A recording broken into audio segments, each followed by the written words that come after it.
Thank you to all of our members for supporting this channel, especially the Lords and Commanders. If you're interested in extra battle reports and helping to support this channel, hit the link in the description box below. Go check out our channel partners, Baron of Dice and Grey Matter Games. They have some amazing products. There will be promo codes and links in the description box below. What's up and Nice. welcome back, Wargamers. This is Battleshock Wargaming's weekly talk show, Mortal Realms Roundtable. That name is in progress, though. I'm your host, Michael, and I'm happy to be joined with Jeremy, the Chaos Conqueror, and the ever-chosen exemplar, Dave himself, David Devereaux. Just like last week, the plan is to change those indefinitely every single week, and I don't see any problems with continuing to think of new names. That's going to be fine. It's going to work out just fine. Our final guest this week, of course, is the Twitch chat. Shout out to all our friends joining us live. If you want to join in on the conversation, make sure you're following us on Twitch, where we are going to be recording these live, and then the goal is to upload them the next day on YouTube. In this week's episode, we're going to be talking about our hobby progress, updates in terrain rules, doing some community highlights, and then we're going to go over our main topic. We'll be prepping for 4th and how to get ready for an edition change. David, let's throw it to you. What are you working on hobby-wise? What have you been doing for the channel this week? I have been editing some sweet video. I just finished editing a video that Michael and our good friend Matt Melendez filmed. It was Slaves to Darkness versus Stormcast Eternals, and it was super spicy, man. I had a great time editing it. Some very weird, interesting lists. And it's just always a pleasure to have Matt on the channel. So that's going to be coming out on Wednesday as our community video. And then I'm going to be editing, starting this evening, we are going to be editing Ogre Maw Tribe's Meat Fist sub-faction, running a bunch of Iron Guts for the first time versus Andrew's Ideneth Deepkin, and that was a banger as well. That's going to go ahead and be our member report for the week, and that one is going to be available on Thursday. Few days behind just because we've had some other stuff going on behind the scenes, but I will have it out shortly, so I'm very excited for all of you guys to see that. Awesome. I'm looking forward to that Meat Fist video. Freshly painted. They're going to look great. Jeremy, what have you been working on this week? All right. Well, I've been doing a little hobby time. So I've got a, GT in Salt Lake on the horizon. And the last GT I was at in Bremerton, I got matched up with you, Michael. And our almost mirror list Sylvaneth list was a really fun battle. But you taught me a few things on the value of dryads. And so I'm kind of play testing some dryad heavy lists in my Sylvaneth. And so they're not painted. So I'm getting them all painted up. I'm also playing around with allying some wild core hunters. So painting those up as well. And yeah, just kind of having a fun time kind of list teching out Sylvaneth for next That's a GT. Wilder Core Hunters is very spicy inside of Sylvaneth. Our buddy Jared really pointed those out to us, and I really like that. I have to go puppy supervise real quick because they are definitely destroying. Oh no. All right, I'm back. I really like the idea of Wilder Core Hunters inside of Sylvaneth. It really provides something that Sylvaneth doesn't have, which is being able to shoot and take out screens. So I really think that's cool. Um, I gotta ask, are you gonna what are you going gnarl root, heartwood? What are you doing? Well, so I've got like 4 lists that I'm kind of like specking out, and it's either gnarlwood or heartwood, and it all depends on. I'm finding when I put because I how do I say this? I feel like this is going to be my last GT for 3rd edition, so I love Alarial, and I really want to make an Alarial list work. And if I do Yeah, that, I think I'm going to lean into just having 3 dice to cast with, because some of those spells in the Sylvaneth book are so good. They're just like hard to get off reliably. for sure. So I think I'm leaning towards that. That's where my head's at right now. Yep, which is funny because I left our game and I just can't stop looking at Heartwood. Like I keep building like different I know. Heartwood lists that I'm really interested in. Um, I think this coming week I'm planning on playing Heartwood into against Dave, and I'm just going to take all of my Kurnoth Hunters and the Lady of Vines and just walk to the midboard and see if we can just rumble. That's the plan. Um, Fun. so for me this week, I've mostly been working on the hobby stream. So we did two hobby streams this week, which was a lot of fun. I'm not used to filming with people watching or painting with people watching me, but it was really cool to interact with the community and talk with people. And while we all worked together, I was painting the Black Coach, which we're looking at now. And this, besides some base coats, was painted all on the hobby stream. It was a lot of fun, and it was really cool to interact with Twitch and ask like, what color should this be? What effect should we do here? How do you guys feel about this? So getting that input from them, I think, made this much cooler of a model. Yeah, JK was there the whole time, help me paint this thing. So that's what I've been working on this week. And my next painting project is going to be I built up a unit of um, what are they called? Gougers? Gorgers?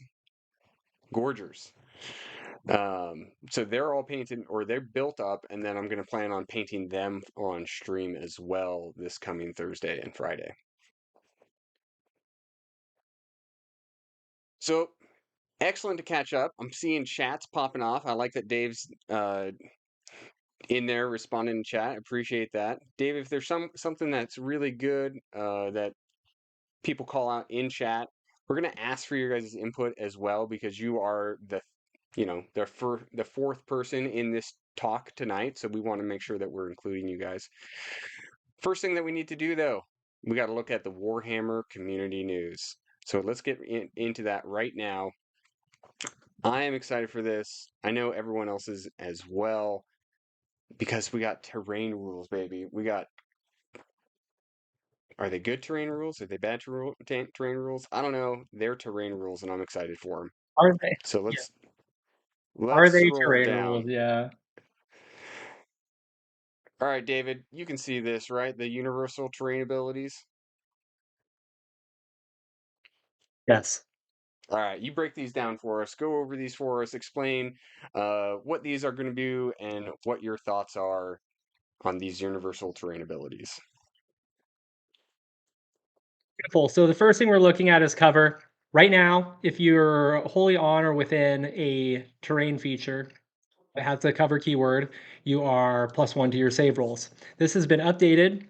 It says subtract 1 from hit rolls for attacks that target a unit that is behind or wholly on this terrain feature, unless that unit charged or has a fly keyword. So what this means is that you can be, the rules for behind are a lot better. They're not stipulated to within an inch or touching it or whatever it was. This means that there's going to be some interesting interactions with shooting. I really like it. I like -1 to hit. They're getting some of the save stacking out of this game, which is going to be really fun. I think it makes AP, or I'm sorry, Rend, if you will, a little bit more impactful, and it makes the terrain a little bit more interesting to play against. So the way that you're positioning on the table and the way that you're moving your units is going to matter a little bit more. Uh, that's a big plus for me. I'm happy with cover. As far as impassable goes, models cannot move across, be set up, or end moves on any part of this terrain feature. That's pretty similar. Pretty similar. Obscuring, a unit cannot be targeted by shooting attacks if it is behind or wholly on this terrain feature unless it has the fly keyword. So we're looking at something like, Wildwoods. It's interesting because it says unless it has the fly keyword, it doesn't stipulate a wound count just yet. So we might be looking at a situation where you can put larger things in obscuring terrain to protect them. That's a big deal. For, obviously not like a Maw Crusher because it flies, but if you're looking at a big monster like, I don't know, like a battle cattle, that could be Or pretty dope. two. I like it. Yep. Yeah. Places of power. So I was watching I was watching Honest Wargamer's coverage of this, and he doesn't like it. I love it. I'm like the opposite. I'm on the opposite side of the spectrum. So heroes within 3 inches of this terrain feature can use the activate place of power ability. That's explained later on, but basically what it means is it gives you multiple benefits based on what kind of hero you are, and it makes heroes that aren't wizards or priests more impactful for the purposes of handling wizards and priests. So I think it adds a lot of utility. And we're already seeing a lot of like arcane terrain where people are getting pluses and mystical terrain where people are getting pluses and things like that. So I think that it is going to streamline it, make it more interesting for people who take armies that don't include those pieces. Fantastic. Then the last one is unstable. This is the most intricate rule. It says models can move across but cannot be set up on or end any type of move on any part of this terrain feature that is more than an inch tall. I think they did this because right now with the rules, you can put a model on a terrain feature, even if it's on a giant pie plate. Uh, like if it can fly and certain things like that, and it doesn't really make a whole lot of sense. It's not really a whole lot of fun to try to set your $200 model on top of a piece of terrain, but they have added the stipulation that it is more than an inch. So if there are short pieces of that terrain, or maybe like there's a little cutout that goes around the terrain so you can see how big the terrain actually is, you'll actually be able to move on and around that. So that's really good. So that's mine. Do you guys have anything to add to any of these? Is there anything that you saw that I missed or anything that you're excited about? I'm excited for obscuring. I think that is a fantastic rule that the game really needs. And I love to play shooting armies, and I think obscuring is fantastic. I'm going to echo that. I was very excited about obscuring. I love that these are keywords that we can apply to pieces of terrain. So we can say that so like we had that big, like dark, or Daughters of Cain, like blood altar. Suddenly that can be obscuring. Um, and we can give it that keyword and we can just make more interesting and dynamic games that way. So I think that's really cool. Uh, so let's scroll on down. We talked about a bunch of this. We talked about activated places of power. I'm with David on this. I absolutely love this. Um, we no longer have to be like, you can have the mystical, and I'll put this arcane in the center. Like, if it's a wizard, it's a priest. You can use it, but there's a little bit of a risk reward there. So I think this is really really cool, very dynamic. I really like it. Jeremy, Yeah, take a if look at you this. abuse it, you could take some damage. Take a look at this. What is that? This is Yep. their player pack of what their suggestion is for placing terrain, what size, um, according to the mission. Now, you're a tournament player as well.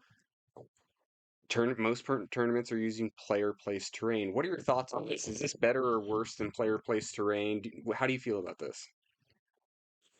Oh, this is to me, this is better. I think there needs to be thought on um how to, there needs to be thought on where the train goes for the battle plan, and so that people can kind of play around it and stuff. And when players pick it, it's just like, if there's no rules against it, I play Iron Jaws, like and they get to set up terrain, they push all that terrain on the edges, and it takes away some of the fun narrative part of the game. It can take away a lot of strategy from the opposing player side. And so I'm kind of all about this. I love to see, okay, this type of terrain goes here, and as long as there's reason behind it, that actually plays well into the map. Um i i see it as a positive on my end. David, what do you thought? What do you think? Uh, I enjoy this very much. This helps you to more quickly set up a battlefield. It is more structured for new players, which is a huge plus. People cannot abuse and exploit the use of terrain based on which type of sub faction they're using, which means that you are not going to be punished for wanting to take a lot of drops or 2 drops or whatever. You don't have to think about that as much anymore, which is fantastic. Same thing in competitive play. You look at a key, you put the terrain where it goes, and it's very simple and easy to understand. Those are the tournaments that I like best. I've played tournaments where you get to pick different terrain, and the terrain is like wildly different sizes, right?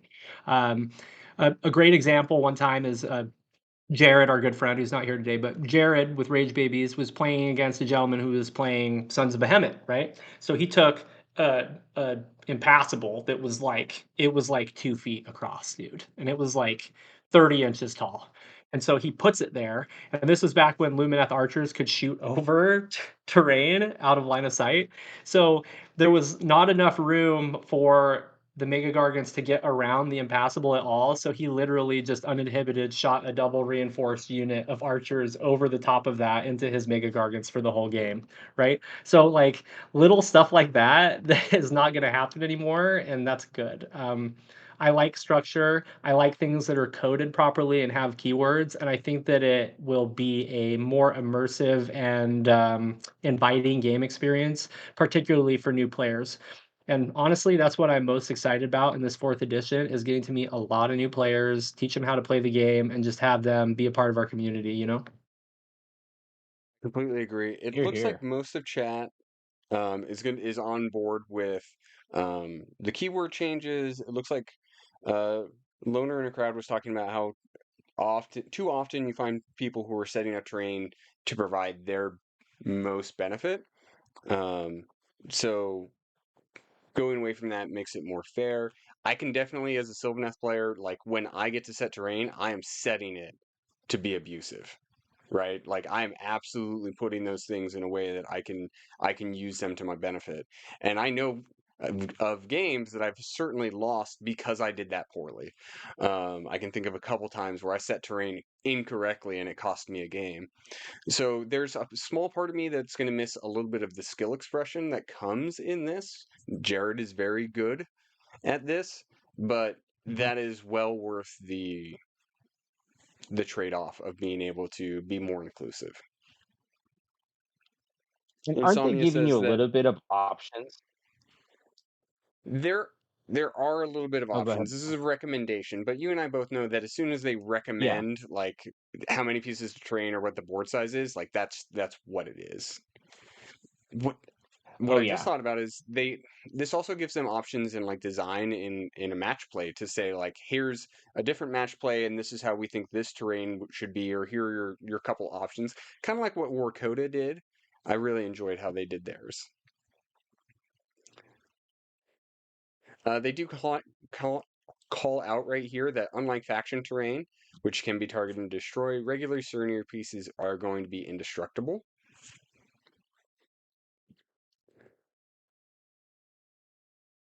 Now, one thing I David and I were talking about is they don't talk about garrisons, but they do talk about Yeah. this sentence down here. There may be some cases where a unit is barricaded themselves upon a terrain feature to secure a line of sight with their ranged weapons. Are they talking about there still being some garrisonable terrains, or are garrisons a thing of the past? Jeremy, what do you think? I think it's hard to say until we see all the rules. They might even just change the word garrison to barricade and then, just have a new rule set with barricade, but it kind of works in a similar way. Uh, I think it's one of those things we can speculate, but until we actually see the rules, it's hard to say. It just seems Isn't that weird. what? Like I've got the Lumineth. Oh, let's go ahead. No, I was like, isn't that what Twitch is for? Is wild speculation with no evidence Yeah. whatsoever? Yeah, true. I mean, I've got the Lumineth like, faction train, which I love. I think it looks beautiful. I think it's amazing on the table. And it would be a shame if you couldn't put a little dude in it. It needs a Yeah. little dude in that. It's set up for that. The carnal throne for flesh eaters. Yeah, it would be a, a very big shame if we couldn't yeah, put our models onto those things and it just looks awesome. I absolutely agree. Well, that is it for rules as it comes to terrain. Chat, if you have any other questions or you have stuff that we didn't answer, make sure you type that in now before we get too far off of terrain. Um, I love that the picture up here is the living cities. It looks really, really cool. Uh, Loner's just telling a story about a time where Fire Slayers went into Kurok Bomb, which is kind of a terrible matchup for the croak bomb. Excellent. Well, I'm glad that's about it from the Warhammer community this week. So we're going to get into our main talking point this week, and that's prepping for fourth. How to get ready for an edition change. So preparing for an edition change in Warhammer can be very exciting, but it can be daunting. Uh, we've all been playing Warhammer for a long time and have gone through many edition changes. And I've gone through times where I didn't go through an edition change well, and I stopped playing, and then I've come back and I've gone in and out. Um, so we want to give you some of our pointers of things that we've done during edition changes that you should do, or things that we've done that we probably shouldn't do. Chat, I want to hear from you guys. I know we have a lot of experience from the chat as well. What are the things that you enjoy about edition changes? What are the things that you would do different? And what are you doing to prepare for fourth? So, Jeremy, you're a big hobby guy like I am. We love painting, we love getting stuff. And right around edition change, there's always questions on Discord.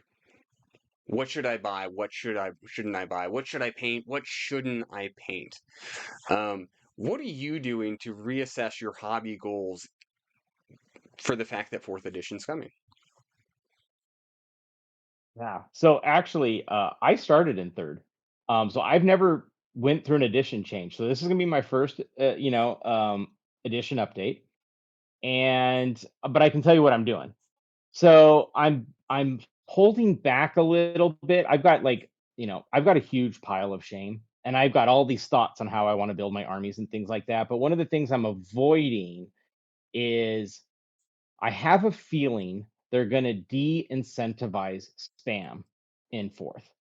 And Hmm. so I am not going to be painting a ton of one unit. Um, I am going to spend some time painting up some small heroes that are sitting on the shelf unpainted, maybe a unit that, just a one-off unit and things like that. And it's kind of it's fun. I get excited anytime there's an update for rules. If my army gets a new book, if there's a points update, I get so excited. And so I'm very excited for fourth and all the different ways I get to build out my army. And models are kind of like stocks, in a Yep. way. You're like, ooh, Yep. what's gonna really pop off? What's gonna be cool? What's gonna be good? And so, sometimes I can see this pattern with GW. If a unit is a little too strong or went through a meta where all you saw was that unit, sometimes they de-incentivize taking it in the future, and then give some love to something that hasn't seen the light of day for a while.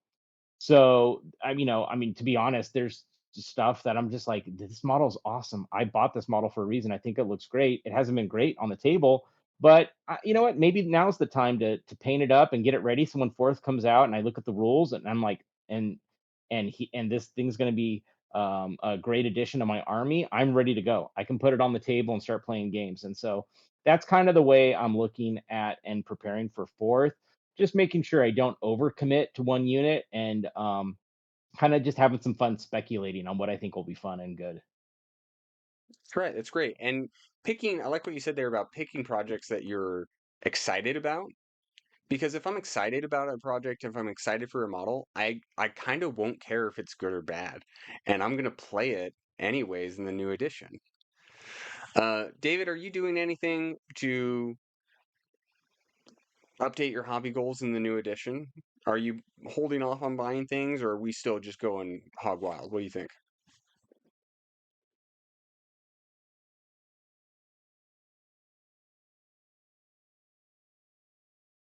Did Dave get muted? Yeah, I don't hear you, Dave. I'm sorry. I'm Oh, there here we go. now. I said I said I spent $1,000 on the worst 40K army. Yes. Goals. Uh, so yeah, sometimes it's good to step back a little bit and just wait for things to happen and swirl around you so you can make some decisions. I personally am a very bad example of how are you preparing because Michael and I have every faction in the game. Um, for everything that you see painted on our channel and ready to play, there is another $5,000 worth of stuff sitting around. So we've already been thinking about this, how we want to play, what we want to do. Right now, I'm not really purchasing anything unless I want to, or I think that it's going to be relevant in the next edition.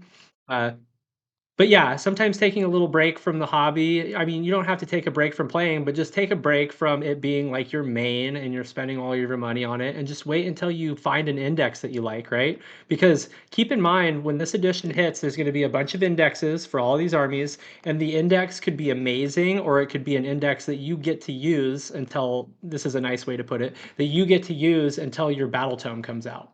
So if you're not familiar with the structure that 40K uses, that's what it's going to look like. And you might be waiting for a battle tome for a while, and you might be like, I don't really feel like playing Fire Slayers because this one battalion or detachment or whatever they call it just doesn't really float my boat. So you might move into another army. You might be like, wow, Nurgle looks really cool right now with this cool thing that they do. Or maybe their tome drops and you're like, well, I'd like to have a codex so I can do some fun stuff with it. So I'll try to collect this. So now is a good time to just don't completely stop, but just kind of like hit the brakes a little bit, look around your surroundings, what's going on with the community, and then make some decisions based on that. Because the addition is nigh, man. It's less than a couple months away, and all of that stuff is going to be revealed. So this is a really exciting time. I like you echoed something that Jeremy said is you picked a hobby or a project that you were excited for, right? And it's okay that it's not Age of Sigmar. You were like, Custodes, 40K, these are rad. And you got very excited about it and you've been painting and working on that. And like I know Loner's been working on like he was going to go play some Shatterpoint, and it's cool to like this is also a great time to just explore different stuff and do different things. We just bought 2 boxes of Thondia terrain. And so for a hobby project, I'm looking forward to just building like a ton of uh, terrain. And terrain is a thing that you're going to be able to use every game. It's always going to be relevant, like, and you always need. So I like doing stuff like that for hobby goals in preparation for a new edition. Correct. And that terrain, that specific box of Thondia terrain is very cheap. If you don't mind having a bunch of extra cron spines laying around, they're going to have rules to support them because they're going to make a big Yay! list of rules. Michael and I were thinking about what to do with these extra cron spines from this box, and I suggested, and you can let me know if this is a good idea or not in chat, you guys. I suggested that we make these look like overgrown statues. So we like paint them like statues and then we flock them and make them look overgrown and then we use them as impassable. I think that would be really fun. That's a cool idea. I like that. So the next thing that you're going to be wanting to do in anticipation of a fourth edition change and into fourth edition is really staying informed, right? So this is why we're doing all of the Warhammer community updates. Um, you're going to want to read, there's going to be so much information to read, and you're going to want to absorb it all. I know personally, on the channel, we do plan on doing tactics updates and battle tome reviews and things like that to try and help. But David, where are some of your go-to places? What do you do to try and stay up to date as much as possible so that you can run a YouTube channel and play 20 armies? That's a very it's a very there's a lot of breadth to There's a that lot. question. So I'll touch on it. So the first thing that I do is I follow all of the different like Facebook pages, Reddits, things like that for all of the armies that I main, which is many, many. Right? Even a lot of the armies that Michael plays, I also play, and I also want to just know about different rules, different facts. I always keep an eye on Warhammer Community FAQ. If I ever doubt a rule or something that I see watching, maybe like a battle report on YouTube or something like that, I like to look at it. I love to look at Wahapedia for updated rules. Um, but as far as like following news, Warhammer community is extremely important because that's when you're going to find out about the new kits, new armies, new rules, meta watch, all that stuff. Very, very interesting. And then obviously, I love to watch Honest Wargamer streams because he just does some very, very solid coverage of tournament play. And tournament play really opens your eyes as to like what you might want to move toward. But you're never going to cut and paste an army that places and play it the same as another person. But all that stuff is a really good way to gather information. The most important thing is that you know that your army's rules are updated and relevant to the system that you're playing. So, for instance, like knowing that Beasts of Chaos and Bone Splitters are no longer armies moving forward pretty soon, and that Stormcast Eternals are losing a bunch of kits, that's very important. So, yeah, Warhammer community does a great job of covering that, but there is a very large umbrella network of people that talk about this kind of stuff all the time. Jeremy, do you have anything to add into how you like to stay informed, where you like to go, um, and or how you plan to study after the full release is upon us? Yeah, well, I mean, I think I just mirror like just everything Dave said, about all those sources. They're all exactly what I do as well. The thing I would add on to it is having a community of friends.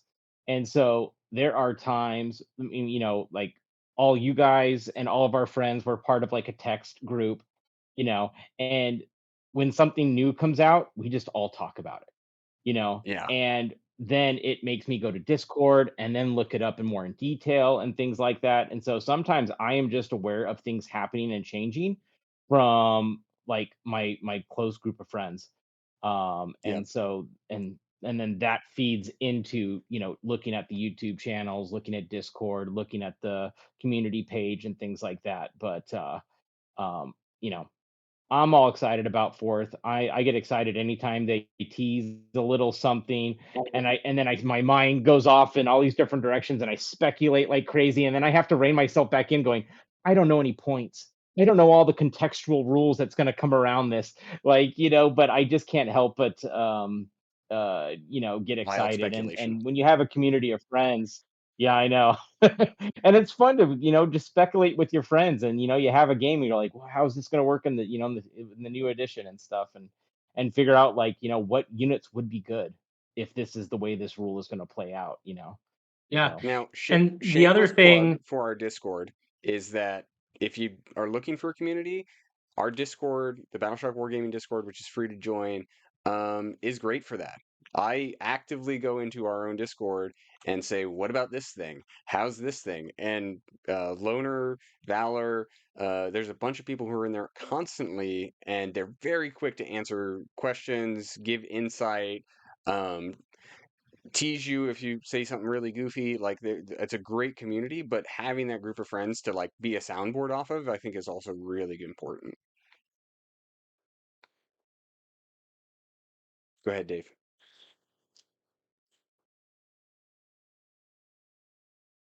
thank you, Michael. That's exactly what I was gonna say. I was gonna make a comparison. I would say that we're all attracted to different individuals, right? And if we look at a specific individual, we find features that we like about them.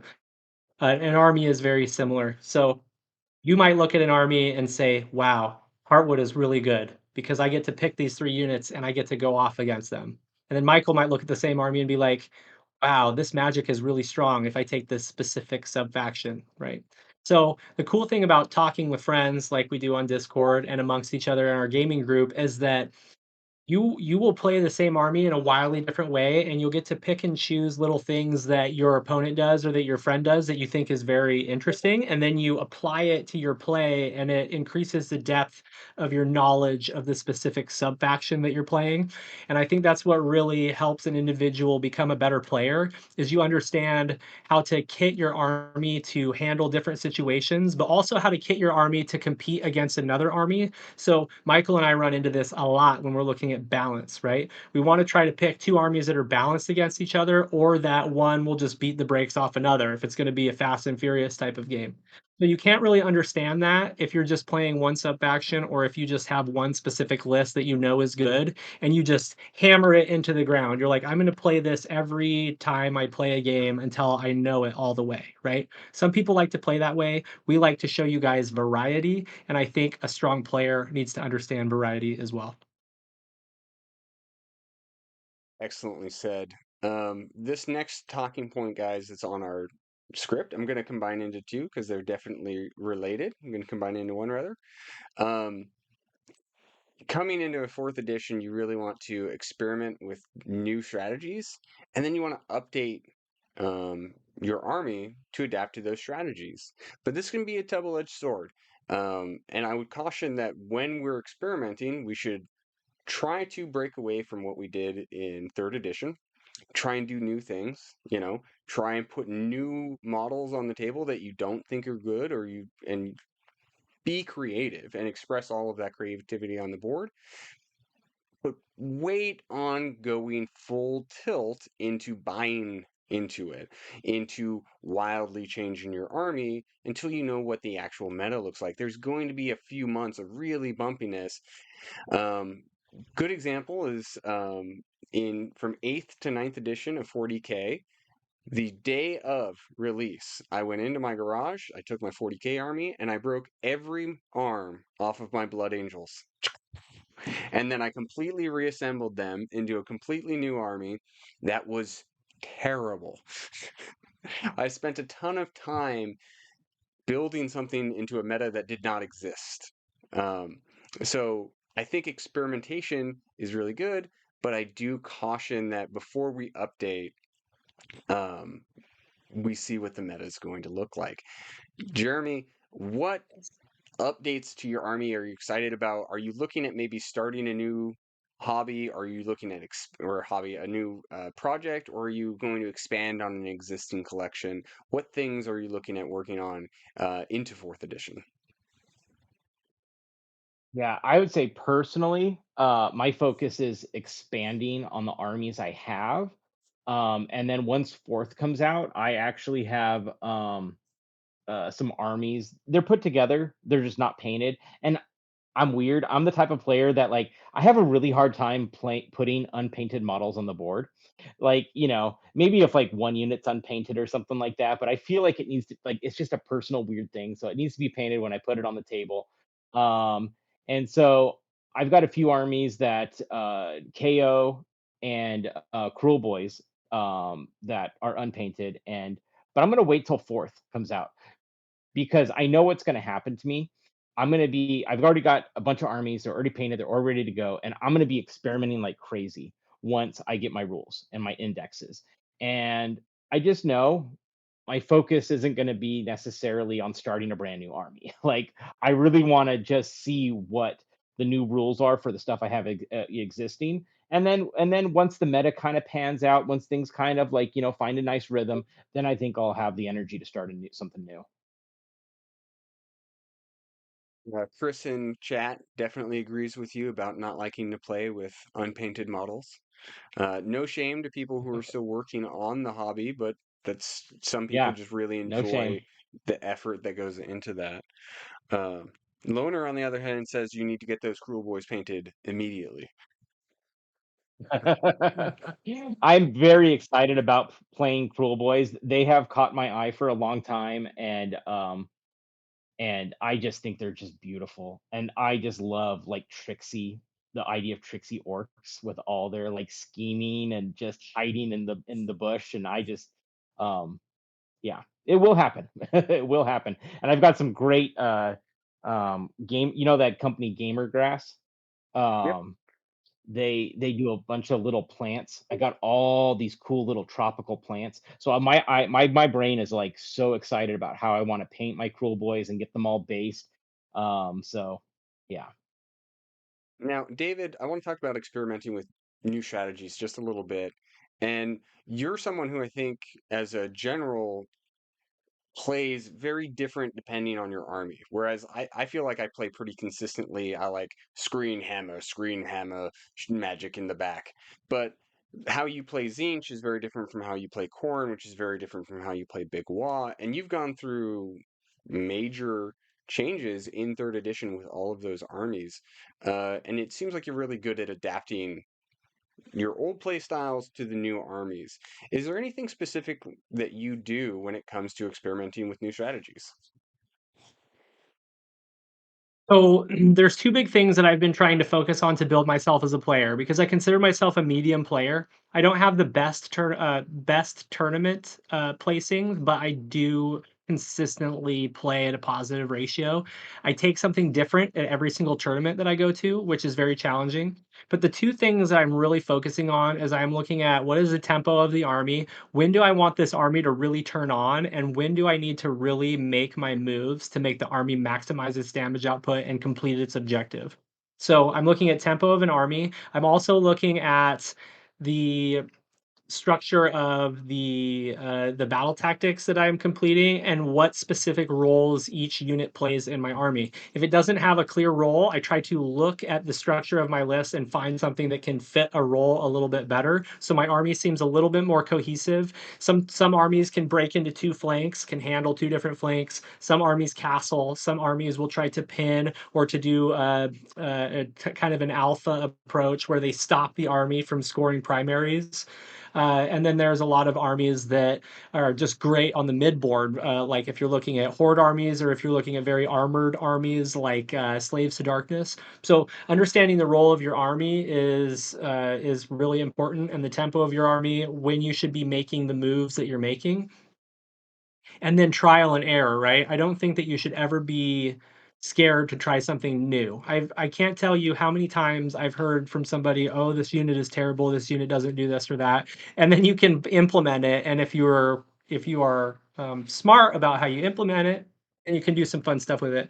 I think a good example is I played Michael one time with a bunch of Korgoraths, and they weren't the best, but they did their job, and the way that I played them was exactly, how I thought I could maximize them. Uh, so I just like variety, right? One of the reasons that I love doing this is I love to collect and I love to get together with Michael and other people and just play games. And if I have different lists, different units, different armies, I can do something different every time. So I like to think of my gameplay as a bit of a wild card. You don't really know what I'm going to bring or how I'm going to use it, and that's really fun, right? It adds like an element of surprise to every game that I play. Yeah, for sure. Now, the last thing that I'm going to say to chat, if you have anything else of what you're doing to stay prepped for fourth edition or what you're excited about for fourth edition, make sure we talk on it right now. Loner's hoping that they don't change too much about Cruel Boys, which I would agree with.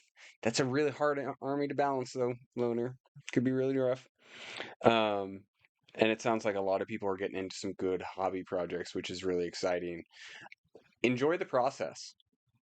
We get to play a game that we really enjoy, and we're going to get to play it in a whole new way with whole new missions. Um, some stuff might not be as great as it used to be. Some stuff is going to be a lot better. So just enjoy this process. There's going to be tons of mistakes made. There's going to be tons to learn, but it's going to be really, really fun.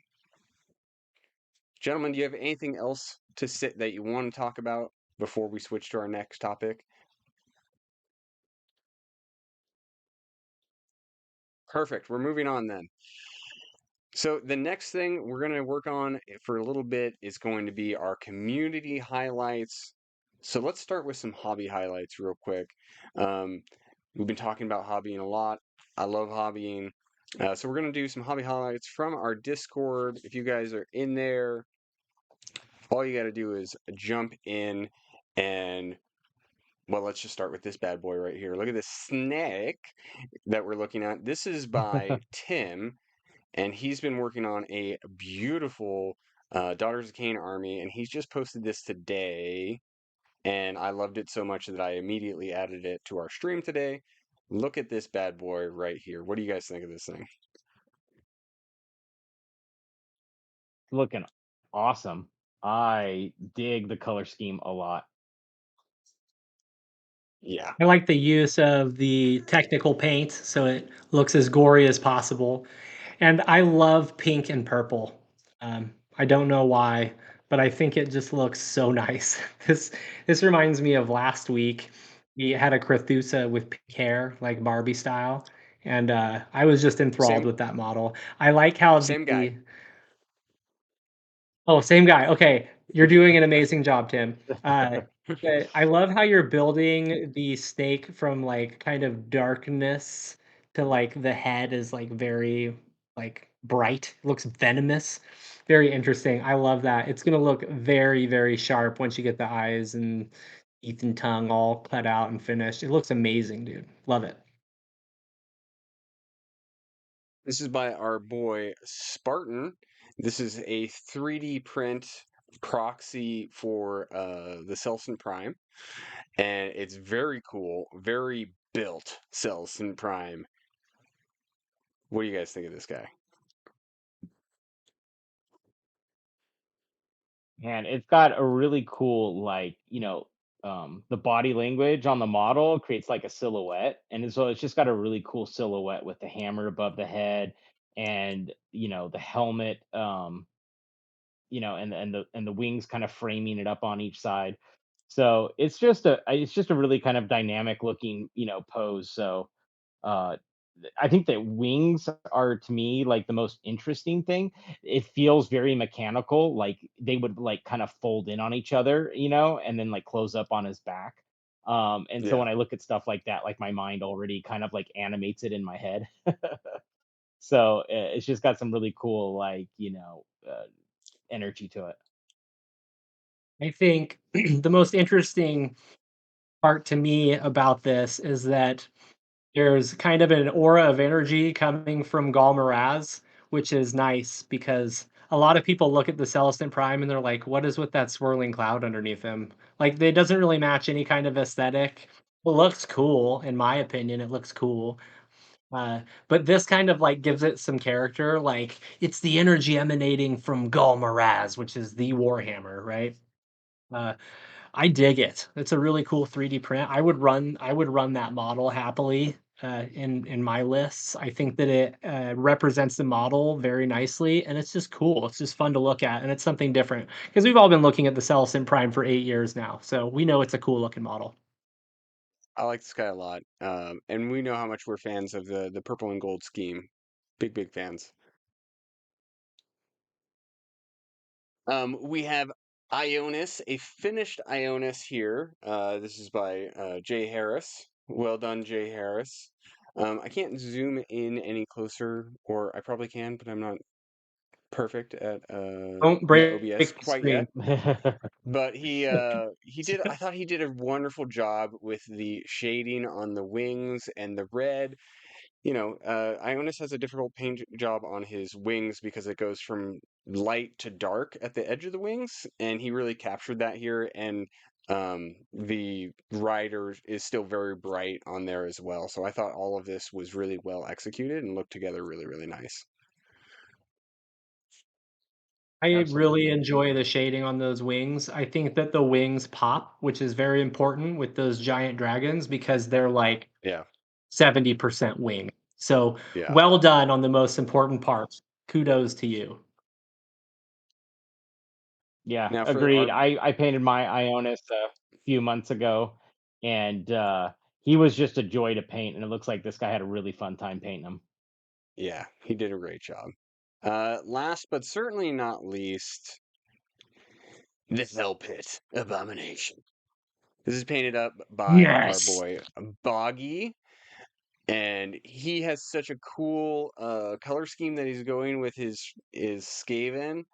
This very sickly yellow with these greens in there, and he has a very slimy base. Um, like I thought this one kind of got glossed over a little bit in the Discord chat. There weren't too many people popping off about this guy, but I think this is really cool. It's amazing. I love the simple color scheme, but you can see texture on it. It really adds depth, like three-dimensional look to the model. And he put a lot of work into that base, a little bit of resin there. I mean, that takes a lot of extra time to do something like that. And I think that his scheme is very cohesive and very interesting to look at. So well done. Yeah, I mean, I look at this thing and it just looks toxic. Like Yeah.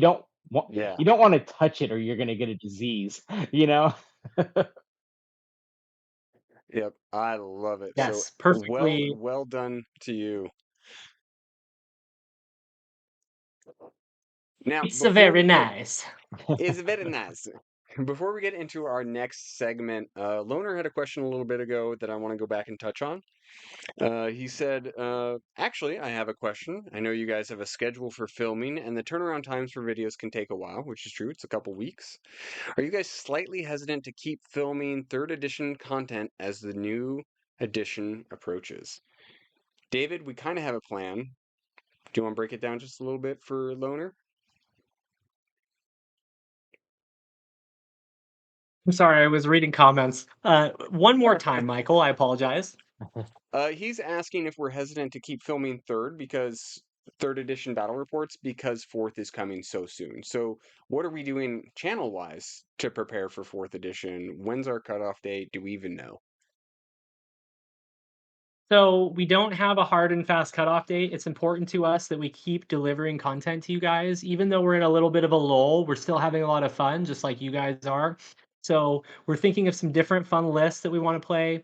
Michael is going to be taking some time to go hit the Rage Baby studio and chill with our other channel partners, Jeremy included, and also Jared. So we're going to be getting some fun, interesting stuff for you guys. We're also doing some housekeeping. We've been working on updating the studio for some storage space. We've also purchased some terrain, which Michael talked about. So we're trying to anticipate things. Another thing that I did was I reached out to Gray Matter, and he was a badass, like always, and is going to send us the new size objective markers. So we'll be ready to show those off to you guys. At the start of the edition, we'll do a fun little video series where you guys can get extra discounts to get yourself some new objective markers. So if you haven't bought new ones yet that are the right size, please do wait, and I promise you we're going to have some great deals. Other than that, it's business as usual. We're going to keep delivering some fantastic content to you guys, work on building up this Twitch stream, work on building our relationships with all of our fantastic friends that are helping us with this. And then it's all gas, baby. Once the new edition comes, we're going to have a lot of fun stuff to show off for you guys and to review. Right. Again, any questions, chat, feel free to pop them in and we will answer them as best as we can. But now it's time to look at the memes of the week. These memes of the week are actually brought to you by last week because we did not get to them. So they were so good, I did not want to skip Yep. them. So, memes of the week from last week. Let's look at these now. This meme was shared to us by Scar, and I've seen this around and I love it. It means a lot going into 4th edition. We have an easy battle tactic that is being taken away by countercharge. Jeremy, how excited are you for army-wide countercharge? Is it broken or is it going to be the most Oh, fun ever? um, I am positive. I am very optimistic that this is going to be very, very fun. And then, I think there's going to be a lot of counterplay against it. There's a few things that like shooting, uh, doing, casting a spell in the opponent's phase, shooting, out of phase, and countercharging have all got me really excited. Like it's just going to be a Yeah. different way to think about the game and to play the game. And you know, especially when these things like when you're like the offensive person, you're like, oh, this is going to be fun. I know exactly which type of unit I'm going to use. But then I think the opposite is really true. Like, how do you anticipate this? And how do you counterplay this? And which unit? Yeah, go ahead, charge into them. I think they are really thinking about what are the roles for each unit in fourth edition. And so I think there's going to be things that are going to be really good into certain types of units and things that are going to be very defensive against certain things. And so yeah, I mean, I think countercharge is going to be nasty sometimes, and sometimes you're not going to get the value out of it. And especially if command points are going to be a rare commodity, um, I'm just really looking forward to it. It very Now, well could easily take away your easy battle tactic. Andrew in chat points out that as a cities player, he objects to other people having fun like he gets to have. JK, I do see your question, and we will circle back to that in just a little bit. Um, our next meme is brought to us by Griff, our good buddy Griff, and this says, "Get out of my hold." And this is, of course, referencing to Fire Slayer going and punching the Purple Sun in the face. Dave, how excited are you to go fight the Purple Sun?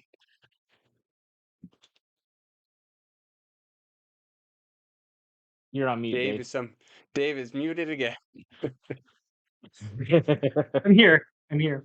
Sorry, I'm trying to mute when I'm answering comments because I don't want you guys to hear me clickety clacking on my keyboard because I have a very loud keyboard. Anyway, it's biting me in the ass a little bit. I apologize. Okay, I am very excited to fight every endless spell and terrain feature on the board, regardless if I win the game or not. I'm just gonna touch everything. This is so interesting. I'm just I could win the game or I could kill your purple sun. I'm just gonna go for it. I'm hyper excited. This is my favorite new rule that I've seen. I love that you can fight inanimate objects. Uh, let's go. I want the Fire Slayer's the Infernoth, to like actually come out and like punch stuff. Like I want that thing to be so much better than it is. Um, but fighting endless spells fighting you is all great. Our final meme, I just love this. It's so wholesome. It's just my unpainted miniatures when I buy more. And this was shared by Amenephis. And we've all been talking about our hobby projects that are coming up and our piles of shame. But these guys are just friends. I love it. So those are our memes. We did have one more question. Uh, Later, Chris, thank you for hanging out with us. Thank you so much. JK was asking if we have any concerns of any more armies being taken out of fourth. There was definitely a conversation in our Discord today or yesterday about some people being concerned about Ogre Maw tribes being maybe squatted. Um, I don't see that as a real possibility. I think if they were going to be taking more out, they would have. They would have announced it. Ogre Maw tribes needs a refresh. Like those models are still really nice. They're still really cool, but they are one of the now more dated models. But I don't think they're in any risk of being outdated. As a matter of fact, I think you can go out and buy that and go play that as a good army, and it's one of the cheaper ones to collect. Yeah. Um, the army has some of the best lore in Age of Sigmar as well. And they've supported it with new Gorgers, the Maw Pit, the new Hunter guy, the Tyrant in Feast of Bones. Like I think that they are dated army, but I think they're in more of a situation like Skaven. Like they really fit in the Immortal Realms, and I think that they will update those models. I think that they'll do a multi-part kit for maybe a new Stonehorn or Tusk thing. Why can't I think of it? Anyway, doesn't somebody in chat help me here. I'm drowning. And then the Mournfangs should be updated. The Foot Ogres multi-part kit updated would be fantastic. They're just too good to deny from the Mortal Realms. They really, really are. And ogre players are you just always know an ogre player. Like they love them. They're amazing. Um, if they go away, I'll be heartbroken, but I will continue to play the game because there's a lot of other really fun stuff to get into. But that would be really sad. I hope that doesn't happen. Andrew says that squatting ogres would take guts. Oh, Nice one. oh, good. Thank you, Andrew. We miss you. I hope you're having fun in California. Um, wow. Ogres will continue to be mediocre outside of BCR for years to come, says Andrew. I mean, he's in California and just spitting fire and hot takes. Uh, We got a he's couple really minutes left. smug right now. They want We got a couple minutes left. Let's go over what we have to look forward to in the next couple of weeks. And we've talked on some of these real quick. We have a giant pile of terrain coming.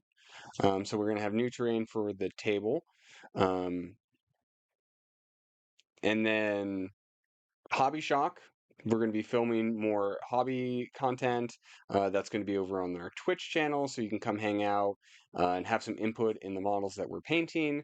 So a lot of fun there. And then, Jeremy, you want to talk about our Boise trip and all the stuff that we're going to be doing there? Yeah. Michael is going to be gracing his presence in Boise here soon, and we are trying to line up just some really fun games and matches to record for you guys. And we're all part of the Rage Babies, club, and so we're trying to get a lot of Rage Baby members to face off. And so, really looking forward to having Michael come to Boise. That's going to be fun. And while I'm there, David, you were trying to get some guests out and film some reports at the main studio as well. I'm hoping to invite a few people out here. I have not confirmed anything yet, but I will be working on continuing to push out some content, doing some editing, doing some hobby stuff of my own. A lot of really good stuff in the works. We're going to try to continue to give you guys some very interesting and engaging matchups. So we've got something fun to do and hang out and do for the next couple weeks. We will be putting together just a boatload of content in the next couple weeks. So you can expect us to be putting out great quality stuff all the way into the next edition for sure. Perfect. Chat, thank you so much for hanging out with us. We loved your guys' input in the conversation today. YouTube, if you guys are watching this and you want to participate live, make sure you go over to our Twitch and you can watch us live and you can interact a little bit more that way. Remember to check out our Discord. All of these wonderful people are hanging out in our Discord on the regular, and you can interact with them there as well. I think that is it for this week's edition of what was the name of our show this week? Mortal Realms Roundtable. I've been Michael. You've all been great. We'll see you next week.